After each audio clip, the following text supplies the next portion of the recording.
Now, in about a week from now, on April 21st, we have the sun moving into the sign of Taurus. The sun will be in the sign of Taurus from April 20th, actually, April 20th, a week from today, to May 21st, 2015. So we're on the last week of Aries, and we're saying goodbye to Aries and hello to all the Tauruses. And I like to remember Taurus people, especially the women, because I have a Taurus mother, 2 Taurus sisters. You guys are sweet but stubborn. Sweet people, stubborn people. But for Tauruses, starting in June, you're going to be facing some challenges, June, July. This is a critical period for Taurus people. And I hope my friend Carol Paul from Brooklyn, New York, is watching the show, because it's a critical time for Taurus people. We got Saturn retrograding back into the sign of Taurus in June. And also, we have Venus retrograde coming up in July. So Taurus people, you know, enjoy it. When Taurus hits, have fun. This includes people with Taurus rising sign, Moon in Taurus, Venus in Taurus. But the sun is about to enter the sign of Taurus come April 20th. Up next, we have the planet Venus. The planet Venus is now in the sign of Gemini. There's a picture of Venus. Venus, the god of love, in astrology, the god of money. You see those 2 symbols, that symbol next to her, that's the symbol for Gemini. Venus is in the sign of Gemini from April 11th to May 17th or May 7th. I'm looking for this aspect because I'm a Gemini and I got Gemini rising, so who knows? Maybe I will win the lottery. I will win the lottery with Venus in Gemini. I'm predicting I'm winning the lottery with Venus in Gemini can we put that up again, control room?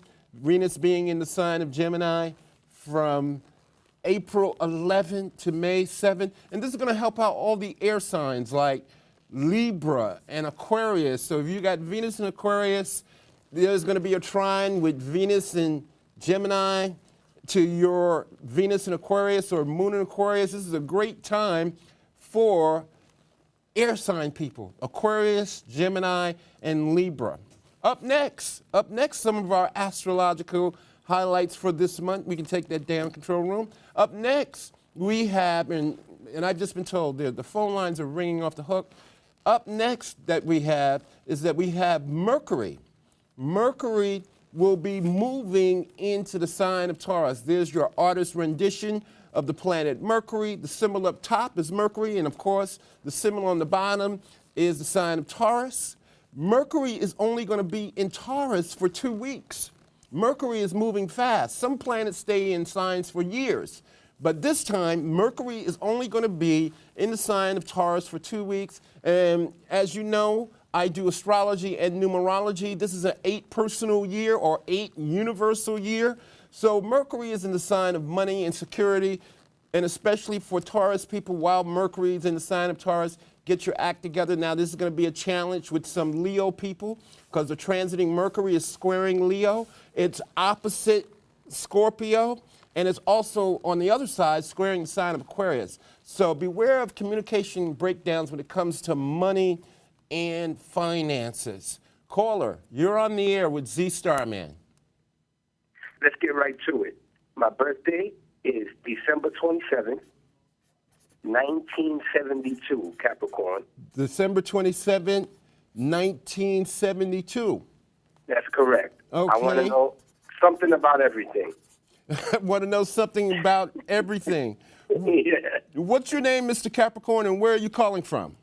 My name is Abdel. I'm calling from the Lower East Side. Okay, my friends on the Lower East Side who are watching your show. Now, do you have a specific question besides knowing everything?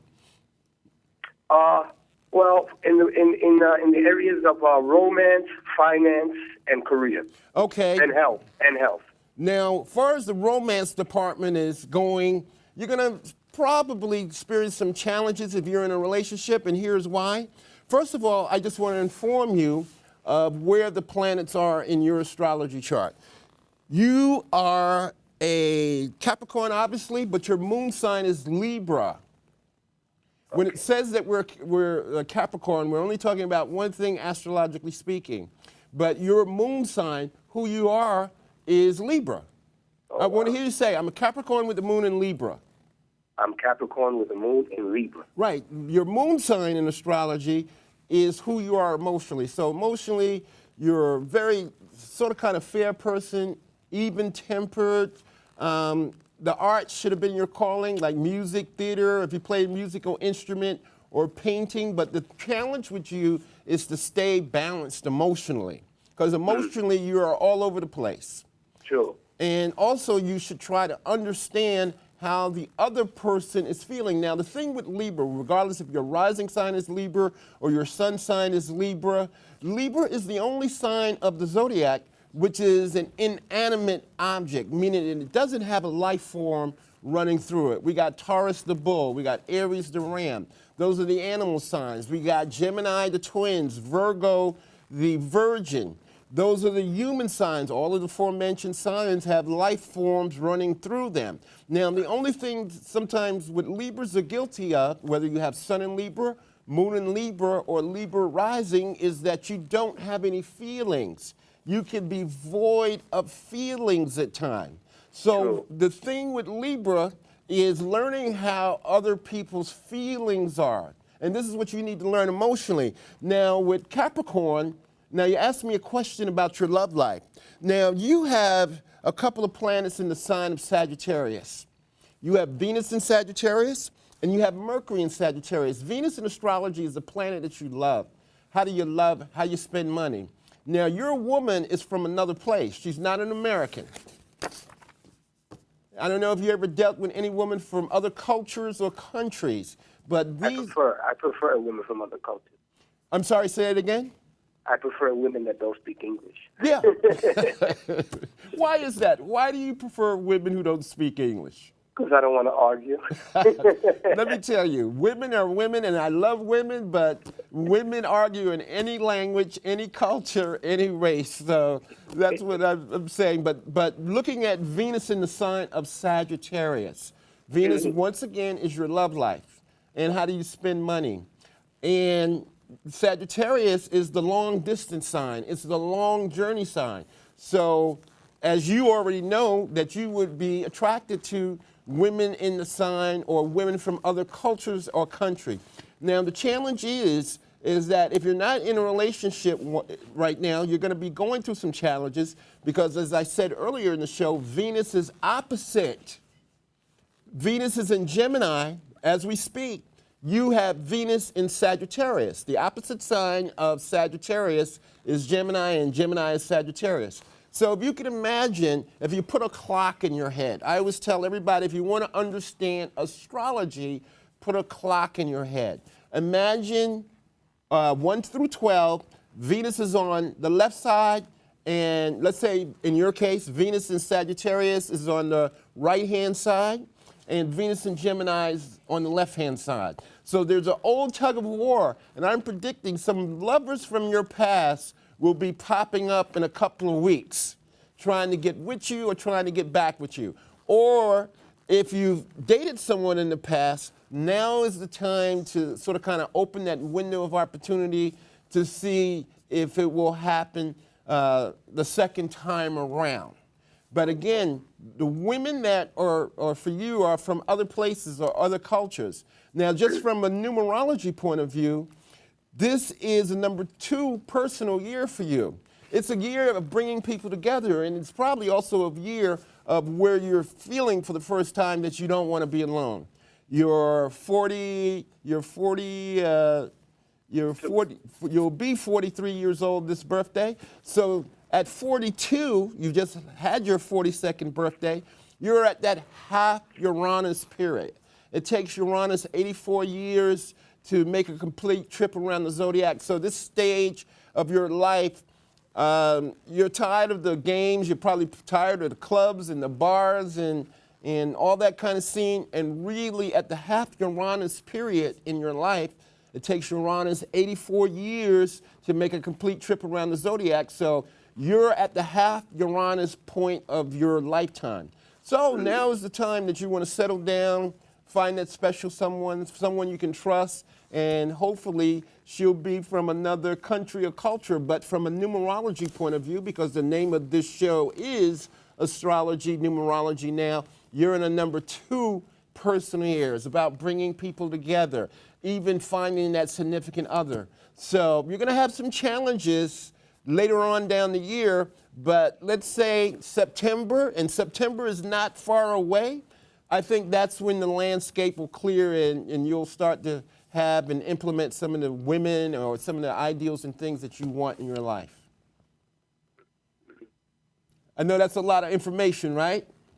No, that's great. Everything was right on the money. I mean, right on the money. Well, thank you, caller. And I'm going to put up my number after the show, and you'll be able to call in and talk to me off the air, okay? I don't care if you're black, I don't care if you're white, gay, straight, whatever, wherever you're from, whatever culture you're from. Everybody is under the influence of astrology and numerology. Learn about yourself from an astrology, numerology point of view. The planet Pluto will be retrograde from April 14th to September 23rd. Now, a lot of people don't think that well, a couple of years ago, let's say about 6 years ago, Pluto has been declassified as a planet. It's now called a dwarf planet. The Association of Astronomers have said that Pluto doesn't do the things that normal planets do. It has, it's just a big rock, and it has no gas, it has no atmosphere. So it's just a big rock out in the solar system. But most astrologers, we still use the planet Pluto. And so you have Pluto, if you have Pluto in the sign of Capricorn, this is where this retrograde is going to happen. This retrograde is going to affect Capricorns who are born roughly around the 3rd to about the 17th of January, because that's where the retrograde is going to be. Wherever it is in your chart, it's time to make emotional adjustments. Pluto is the planet of transformation. It's the planet of coming from places that are beyond your wildest dream. It is the ruling planet of the sign of Scorpio. So all you Scorpios, your ruling planet is going to be retrograde from now until September the 22nd. All the planets go retrograde. Currently, Saturn is retrograde, and Pluto will be retrograde. Jupiter just went direct in the sign of Libra. Let's put that graphic up again, control room.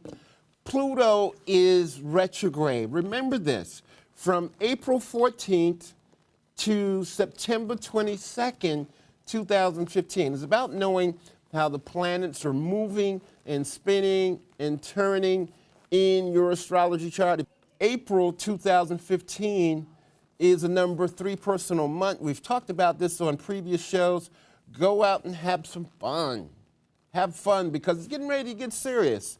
With Mercury retrograde coming up next month in May, we have a little more than a month before the next Mercury retrograde comes up. We're going to be talking about that in an upcoming episode. We're going to get clear.